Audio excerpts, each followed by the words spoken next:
Do you want more out of March Madness than just filling out a bracket or two? Why not get all your buddies together and hold an annual event like you do for your fantasy drafts, where your sleepers give you much more back than just a point or two in your bracket contests? Introducing the Final Four College Basketball Auction Board. This application is for pulling each team of the tournament at random and auctioning off to the highest bidder. This application was built for fun, not for actual gambling. If you choose to do so, you do so at your own risk, and I am not liable in any way for any losses or gains you may incur. The top 16 teams will get a percentage of the final pot depending on how they finish. First place would get 40%, second place 20%, third and fourth place would get 10%, fifth through eighth place would get 3%, 9 through 16 would get 1%. The application does all the calculations plus much more. Let's take a look at how it works. At the setup page, you will see that there are some simple instructions on how to operate the application. At the bottom is how you actually populate all the teams that are in the tournament.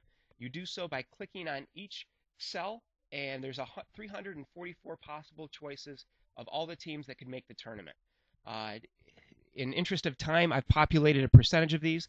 The final four teams I will input here. North Carolina is the 1 seed out of the bottom right bracket. The 2 seed is Kansas.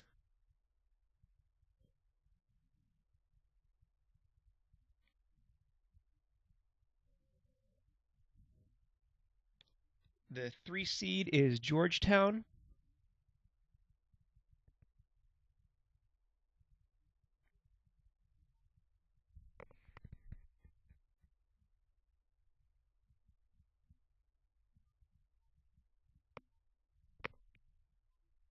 And the 4 seed is Michigan.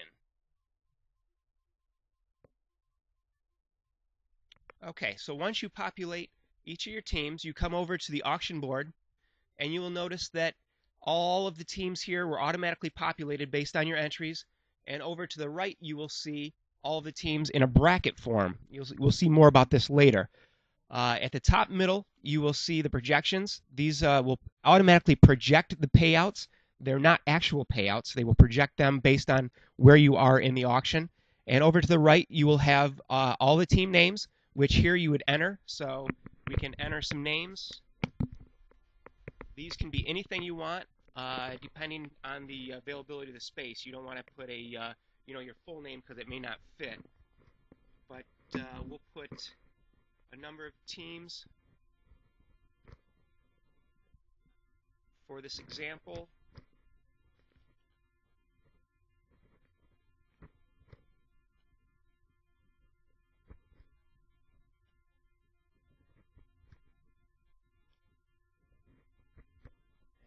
And you don't need to use all 10. The application will only do up to 10 teams.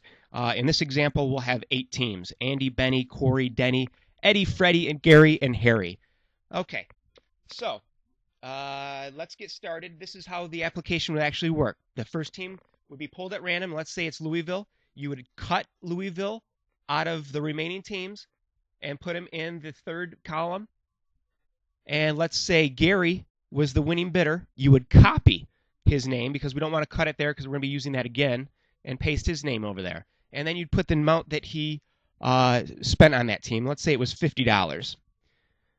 You will see here the application will automatically start updating the total. This would be if $50 was the average spent on every team. You're looking at a total pot of $3,200. Again, these are just projections, and early on in the auction, these numbers are not going to be that accurate. Once you get 40 or 50% through, those numbers start to get a little more meaning. Over here, you have your actual information. You'll see Gary has spent a total of $50, and he's bought one team.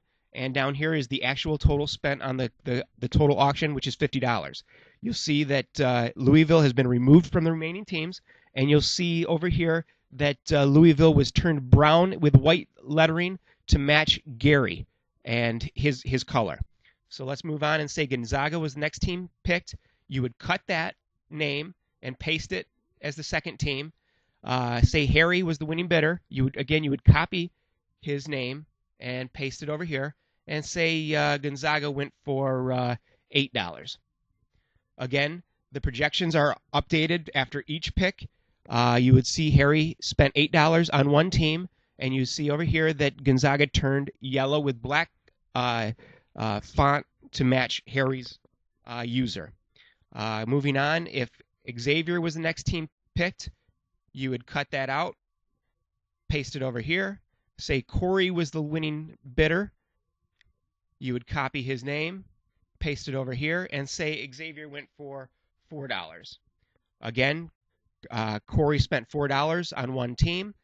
The projections got adjusted slightly, and over here you'd see that Xavier turned gray with red lettering to match Corey's user. Say Florida was the next team picked. Again, you copy and cut and paste the teams. Say Denny was the winning bidder. You would copy and paste. Say Florida went for $17. The projections are updated. Denny now has one team spent $17, and Florida turns green over here. The reason we populate the bracket over here to the right, because if you see that, say the next team is Virginia,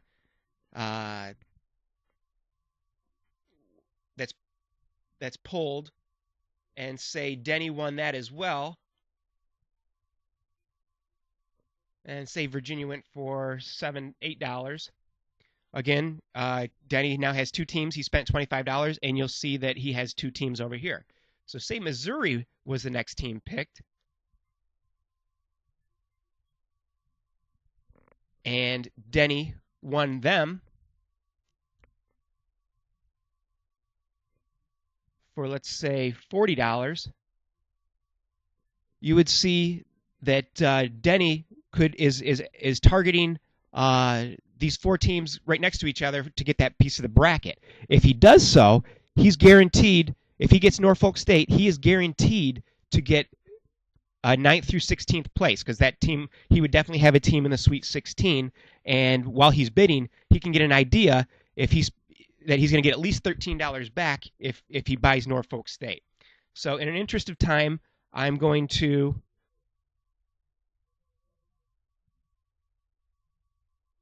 populate this a little more quickly.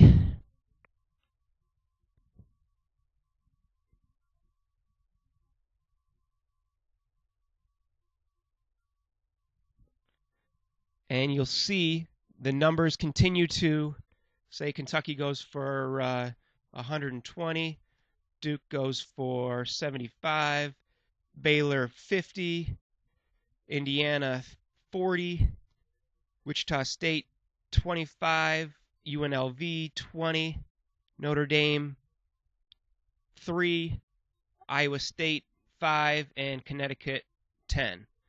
You will see now that Andy has one team. He spent $120. Benny, $75 for one team. Corey, $54 for two teams, and so on. The application will continue to update. You'll see over here that the application continues to populate each team. Let's go ahead and continue on and finish this up.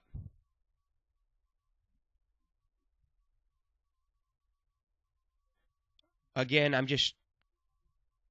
Oops. If you make a mistake, you can exit out of this full screen and just do a... There we go. And we'll take all 16 of these teams and cut them. And we'll take these.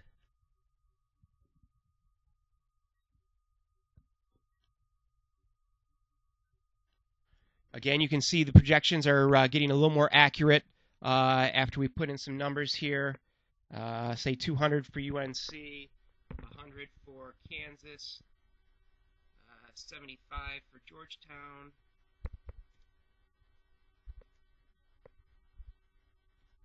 I'm just putting in numbers at this point. Obviously, if these seeds are off, I apologize, but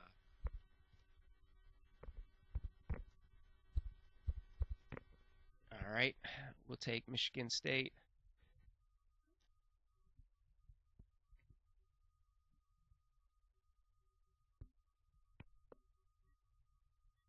they go for 150.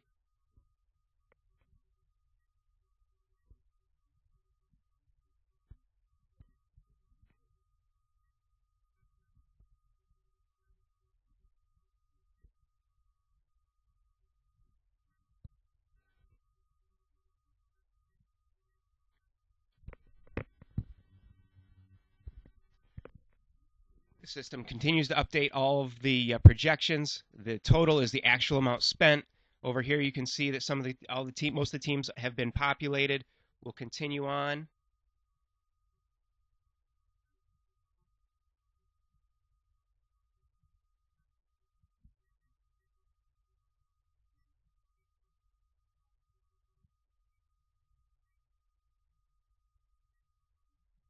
Again, each one of these teams will be drawn at random. You can do so by pulling them all out of a hat, however you want.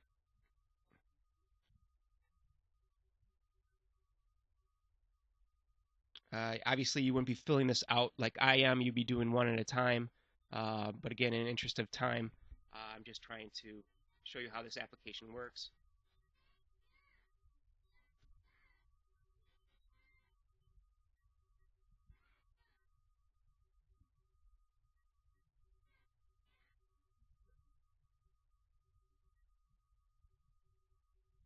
And we'll put in some numbers here.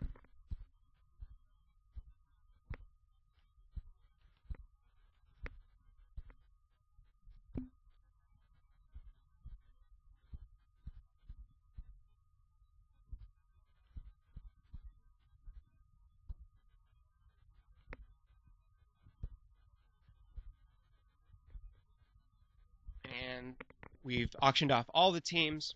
You can see now that the projections are actual payouts. There was $2,227 spent. Andy bought 7 teams for those numbers. Everything's up to date, and these are the actual payouts. The top 16 teams would get paid out. So if you'd like to purchase a copy of this application for the upcoming tournament, or just for a friend that loves March Madness, please visit eBay, keyword basketball auction board. Thanks for watching, and good luck in March.